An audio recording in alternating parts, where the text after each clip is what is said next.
Freelance video work is great. You make your own hours, work with creative people, and if you're not careful, you become a 24/7 content vending machine. Hey, what's up everyone? We're back with another video today. I hope to make these more consistent. But today, I wanted to talk about boundaries. Boundaries, and why boundaries?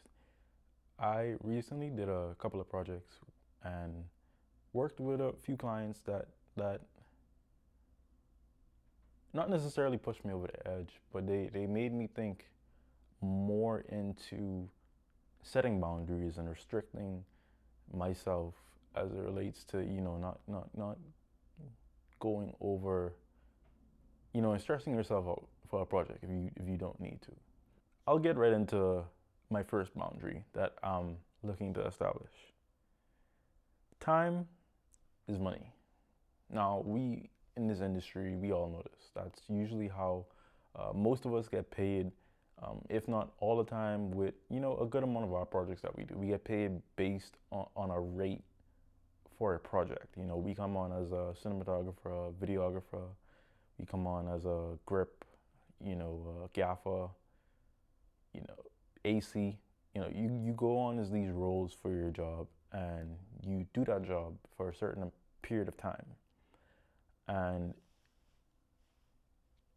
how I want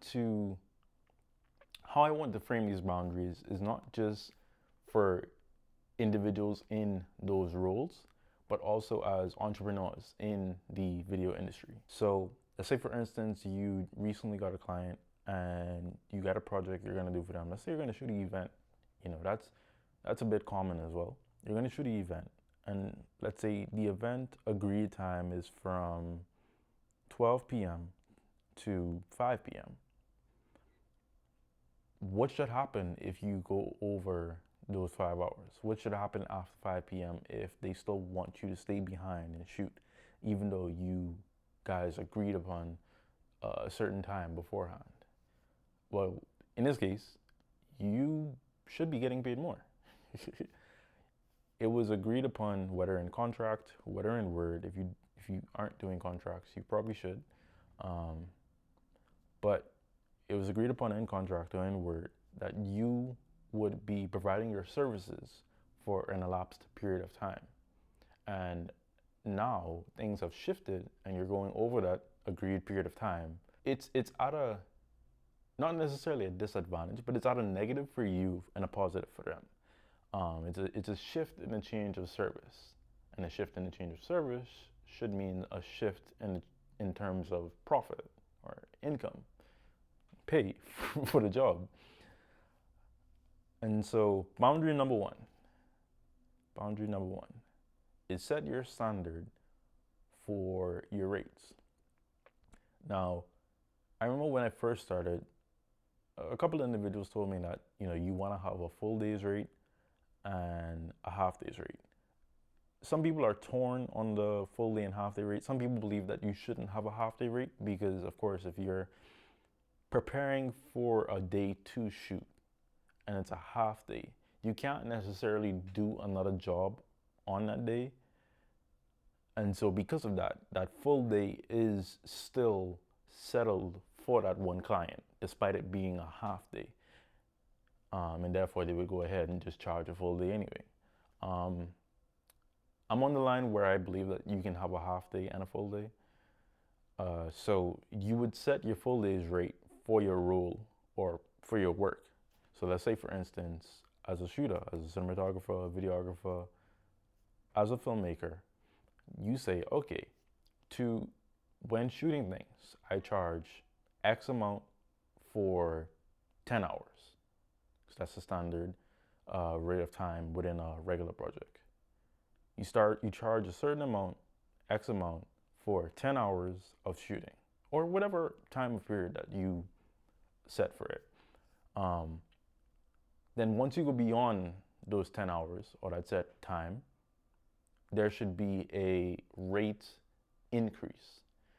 So in a standard job, for instance, that could be 1.5, that could be 1.25. Look around in your area, in your environment, with people in your industry to sort of like get help in what that number would be. what that multiplication factor would be and what, a rate could be. But you want to establish that you're working within a certain time, and if you go beyond that time, you will be compensated more. That's what you should be advocating for. And that's what I am going to be advocating for going forward. Let's move on to the next boundary. Boundary number two. Boundary number two, deposit shield. Now, I was offered this by one of my most recent clients. Beautiful client. Beautiful client. When you're greenlit, or when you're in the process of holding a day for a service, to confirm the project, you should ask for a deposit. Now, in this case, I got a suggestion before by a mentor that I should be taking deposits in order to confirm work, because anything can happen, things can change, projects can get canceled, but you have already set aside time on that day and energy, whether it's designing a treatment, designing proposals, location scouting, etc., etc. You've done work before doing the project, and then the project gets canceled and you don't get anything. It's not fair. It's kind of how it is in a lot of cases, but it's not fair, and it's not what should happen. You should be advocating for some sort of percentage discount for the project beforehand. And what that also does is it gets them invested in the project before it even gets done. Because imagine if, let's say you're on the reverse end, you're paying to get your floors tiled, right?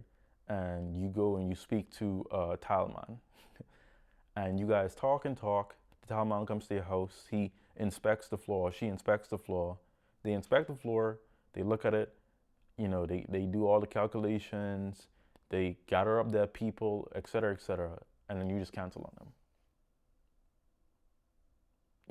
And they receive nothing for all the energy and time that they have put in, of course, looking at your floor and gathering the materials and supplies and what's not, they get nothing. In the same manner, you should receive a deposit, and only after receiving the deposit, go ahead and start the groundwork for the project that you are going to work for. And it helps you in the end, because if they cancel, you still get some sort of remuneration for the time and energy that you've put ahead for doing the project. Let's move on to the next boundary. Revision roulette. I love this one. Revision roulette. Revisions. Those in the post-production side of things know this all too well. You get a project and you pass off the first draft. And of course, you expect changes. And you get some notes, pass it on again. You get some notes again. Okay, pass it on again, get some notes again. Cool, pass it on again, get some notes again. And let's say this happens over and over. How many revisions do you think that you can go through? Genuine question. How many revisions do you think that you can go through before you call it quits? I don't think I have a number in my head, but I think after the fifth revision, I think I'm squinting my eyebrows after the fifth revision, especially if it's not anything. I don't want to say substantial, because clients they have the things that are important to them, and the things that are important to you and important to them, two different things. You could never truly understand it. But I want to say things that are a little bit trivial in the grand scheme of things. After the fifth revision is like, what's going on, Revision roulette. I feel like this one for me is going to be a tough one to integrate, because, you kind of want to say, hey, you have X amount of revisions. I'm thinking 3. So you say, hey, with this project, we want to make sure that efficiency and effectiveness is at the forefront. And with that in mind, we do 3 free revisions. And after those 3 free revisions, you have to pay for each revision. Of course, I feel like some clients will give pushback, but I think what it will make them do is think about each change that they want to, of course, have incurred. They will think about each change in its importance. Like, do I really want to change like the brightness of the lamp that is in the corner of the screen that nobody can see? Do I really want to do a revision just for that? you know, and something that I've also been thinking about with that is that 3 free revisions, but the first draft does not count as a revision because you expect changes. You do a color in, you do a color through, or you do an edit and you pass it back. You expect changes, but after that, then that's the first revision. After that, it's the second. After that, it's the third. After that, you pay. I think it makes them just take it a bit more seriously and say, is this change really important or is this nitpicking? So I gotta have faith in myself that I will implore or take these seriously, but that's gonna be a hard one, I guess, for me. I don't know why. Next revision, zombie hours. Now again, this applies more to not necessarily just those in the post-production side of things, but also in the pre-production, and especially production. But it kind of ties with the first boundary of going over a specified time. Let's say you're at home, right, and you work from home. You're doing pre-production or you're doing post-production, and you've called it quits for the day. It's 10 p.m. You're sitting in bed, getting ready to go to bed for the next day, to wake up bright and early and start work again, or do something with your family, etc., etc. It's late in the night. It's late in the night, and you get a call or you get an email from your client saying that they have a change, or they want to talk, or they want to call. This one is going to be easy for me to implement. I'm going to start telling clients that my cutoff time for work is 9:30 p.m. You don't have to have it at the same time, of course. Everything's different. Everyone's situation is different. But my cutoff time for doing work is 9:30 p.m. And if you want to include changes for a project, you have to get that to me by 8 p.m. So if it's 9 o'clock and 9:30 is my cutoff time, and you send me revisions at 9 p.m. and they're extensive, I'm not going to do it because it's not going to be done in time by the time I cut off. You're going to have to get that in the morning. And this one has affected me really deeply personally because there's been a lot of cases where I've had editing projects and I haven't had time to, or I haven't blocked time myself to eat or to relax or to talk with my partner, talk with my family, etc., etc. It's late in the night and I'm doing somebody else's project instead of focusing on my life and my family's lives. So don't work zombie hours. Don't kill yourself for somebody else's project. You die, they find somebody else. It's a bit morbid. Didn't want to say it like that, but don't obscure your time, that side of things, for your client. Your family needs you. Our next boundary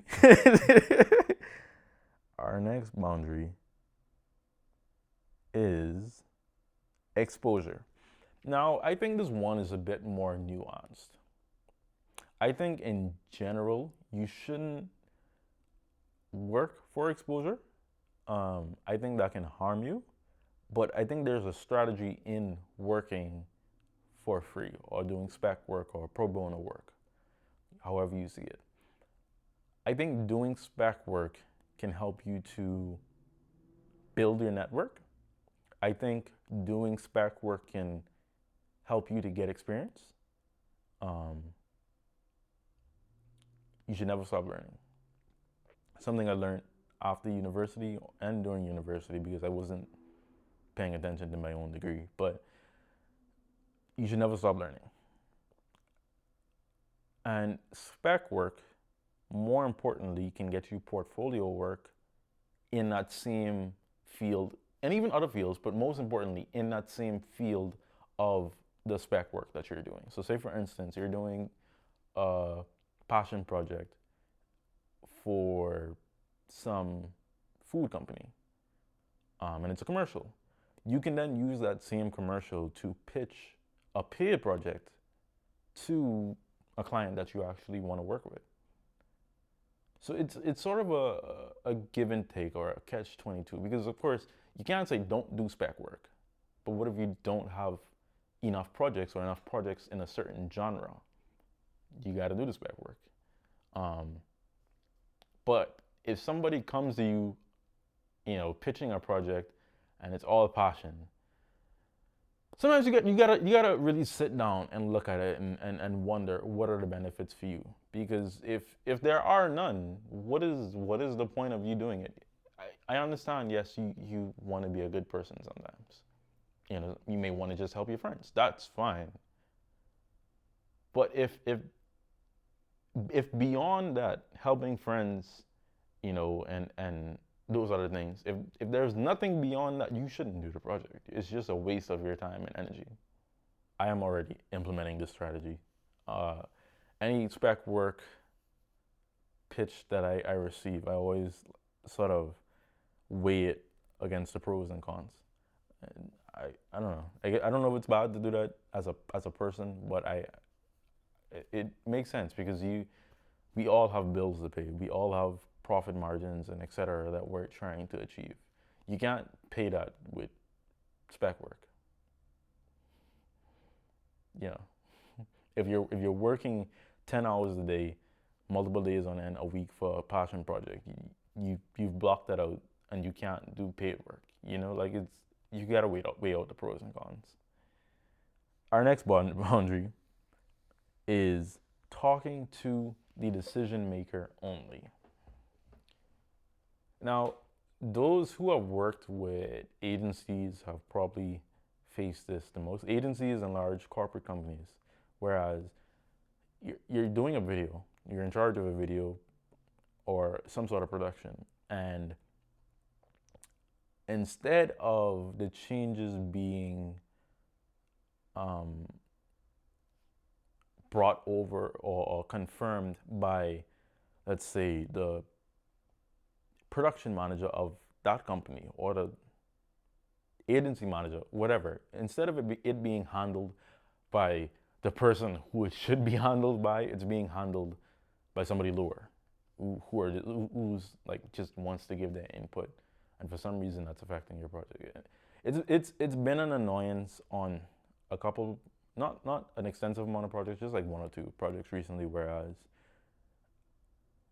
I'm waiting on word from the decision maker, but the decision maker is receiving notes from other people who aren't decision makers, who have no effect on this video or the project as a whole, and it's like they're waiting on their response. It's like, but it's your project, it's not their project.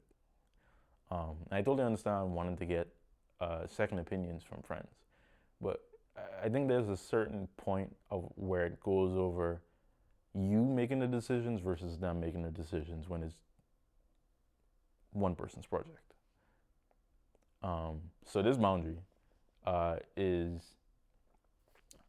an interesting boundary, because how do you go about telling somebody that, hey, I don't want to hear from your friends, I want to hear from you? How do you go about saying that in a, of course, professional manner, but also in a nice manner? Because you want to talk to people as humans, not as just like a client.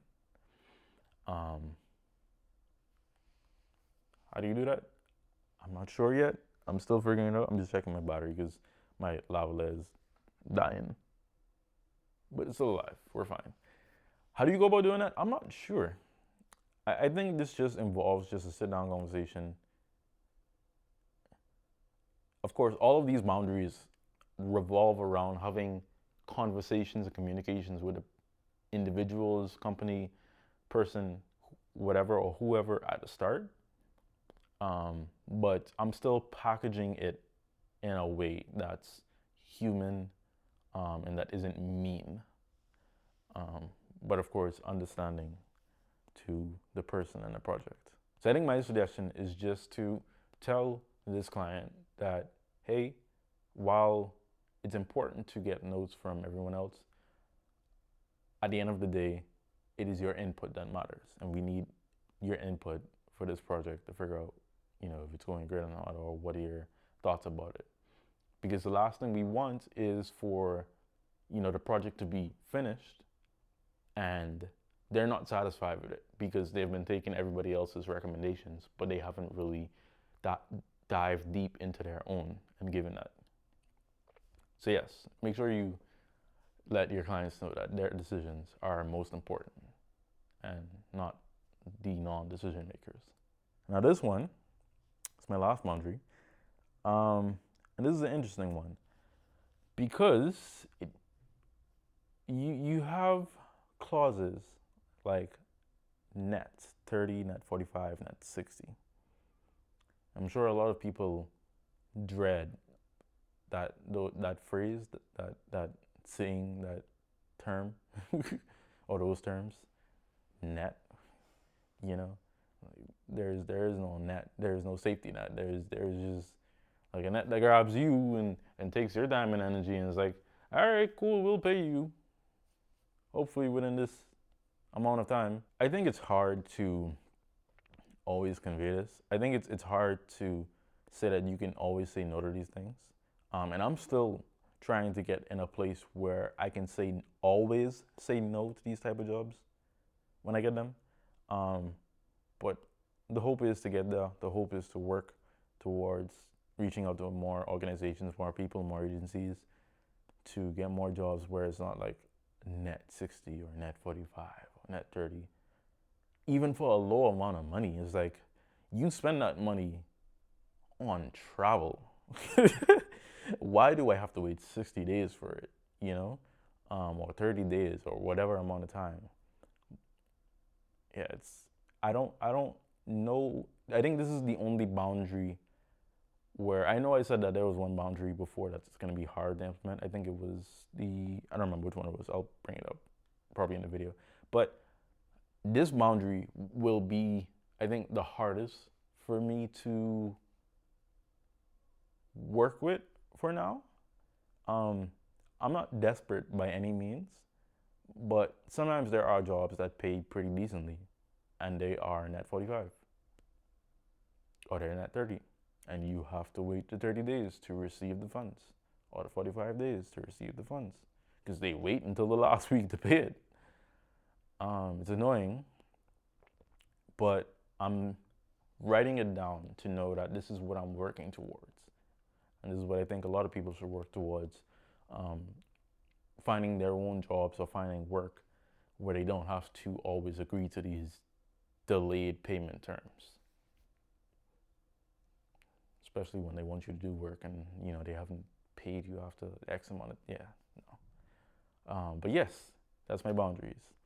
Now the reason I wanted to make this video is because I feel like a lot of us in this industry are struggling with these boundaries and setting these boundaries. I know I have for a very long time, and I'm not saying that I'm everyone, but I'm sure if I face these struggles, a lot of people are as well.